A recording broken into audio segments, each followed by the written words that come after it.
Suspended Public Protector Advocate Busisiwe Mkhwebane is continuing with her testimony at the parliamentary inquiry into her fitness to hold office. Let's take you live to that. People congratulate him or her because they see him or her as the winner, the successful one. Right. And when you say you agree with those sentiments, in summary, maybe without going directly to the report to save time, I'll just ask you if that accords with your own conclusions on the topic. Yes, it does, because remember the emails which were sent even directly by the president, the letter which he wrote to the speaker indicating or correcting and indicating that it's for his campaign. And then thirdly, the bank statements or the money flow, which was moving through the accounts. And I think there was a stage where even the president issued a statement where he said they will return that 500,000 back to Busasa. So all those were proof enough that this was an individual benefit. All right. As I promised earlier, maybe I'll read the next one and then you can comment. Yeah. It's paragraph 171 to 90.2. Thank you. Yeah. Paragraph 171 of the judgment, Chairperson, says, for this reason, any proposition that the public protector should not have investigated possible ethical breaches concerning all the CR17 campaign donations, either because Honorable Maimane MP did not explicitly mention the CR17 campaign, or seems to have confined his complaint based on the donation to the relationship between African Global Operations, or Mr. Watson, and the president and his family, would be missing the point. The president himself said that Mr. Watson's donation was made to, quote, a campaign established to support my candidature for the presidency of the African National Congress, unquote.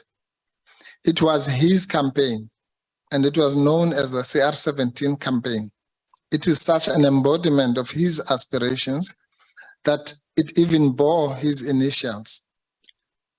This was the one and only campaign structure to which donations to his presidential campaign were made. African Global Operations is a donor like all other donors to the CR17 campaign. The pursuit of the whole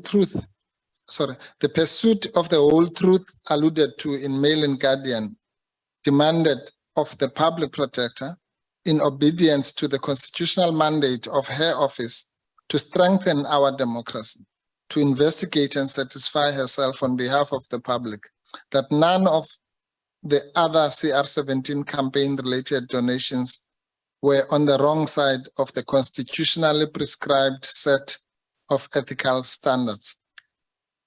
Firstly, is that in accordance with your findings?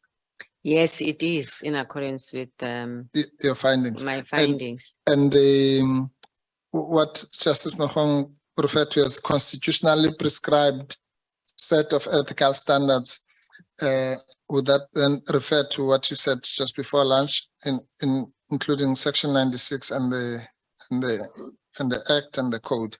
Yes, that relates to that, and it's applicable to, well, that's the legal framework which we focused and relied upon.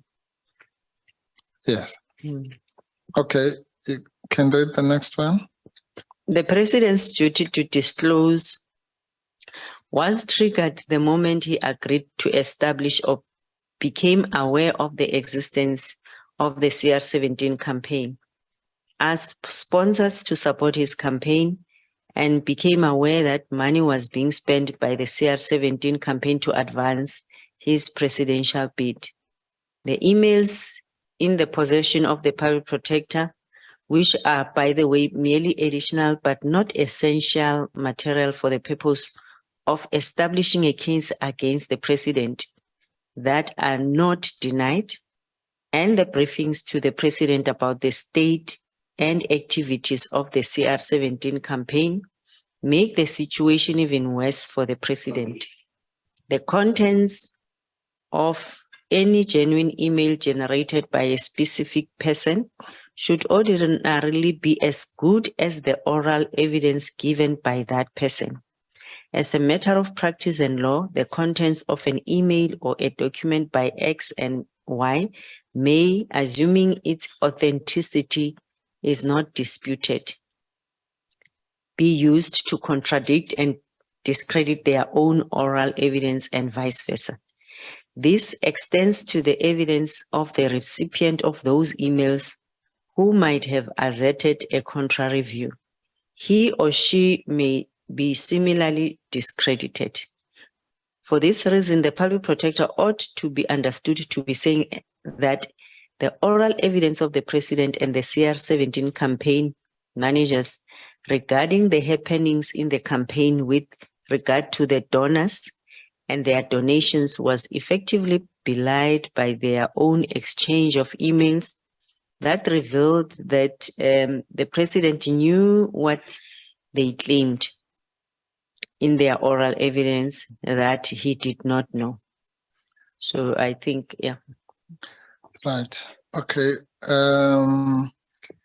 This, I think you mentioned earlier the question which was asked to Mr. Mataboge about the email, but it then reflected that he did indeed receive an email about the OIGI report, remember? So even here, the issue of the emails, it was never disputed. I think there will be a paragraph where we deal with the emails further in the judgment. Yeah. Yeah. Thank you. And maybe in this context, we should touch on the following issue. Because unlike Mr. Mataboge, who, as you correctly say, had to be reminded or confronted with his email, you don't have that luxury, because this committee decided that the president, the recipient or author of some of these emails, including the one authored by the president, should not be called here to go through the same exercise as Mr. Mataboge, where we could say, or you, through your lawyers, could say, but you say this, but here's the email, so that like Mr. Mataboge, maybe he could say, oh, well, yeah, now that you mention it, or explain it away or whatever. So what is the impact of that on what you read yesterday about the fairness of the process? I think that doesn't give us an opportunity to also allow the president to inform the committee that indeed we met, indeed we involved him throughout the process, and the process was actually very fair. And it was conducted in a very respectable manner. And he was given an opportunity to respond to a Section 7(9). So, and the evidence we relied upon, which we also brought to his attention. So it was going to make the process as well to be fair. Okay. All right. The next paragraph which you highlighted for the committee in your statement is at 290.4, Chairperson. It's paragraph 174, and it reads as follows. Besides, even in the absence of the proof emails uncovered by the public protector regarding the president's knowledge of who the donors were and what the CR17 campaign was doing, just how realistic or in keeping with the lived experience is it to assume that he would not want to know about the progression of his own destiny, defining project, or that donors would not want him to know that they were his enablers to the much coveted position or throne. He should, with respect, not be allowed to hide behind a structure that bears his name and that was established for the primary purpose of advancing his private interests, and that actually advanced his personal mission to be president. Now, in relation to that particular passage, it seems that, of course, well, firstly, is that in keeping with your findings? I think what is central here is that the president was saying he was not involved, he didn't know. But then it's very clear here that he was aware of the monies, he was being updated about the performance of the fundraising, and the fact that Mr. Watson confirmed that he attended some of the dinners. But then I think the emails were the ones which were clearly also showing that he was even approaching other donors. And hence I said in the article and others which will still share, it was the very same individuals which were approached to donate. Okay. To 90.5. Thank you for that.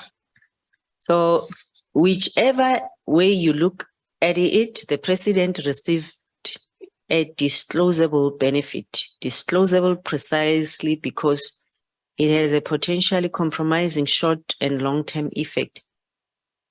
That money could have and should have come directly to the president because he is the one who needed it for his own personal benefit.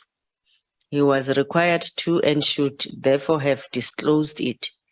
That he and others chose to set up a structure that had the presumably unintended but effective result of undermining or frustrating the imperative to be transparent, accountable, and to disclose to Parliament, to be ethical, cannot help him.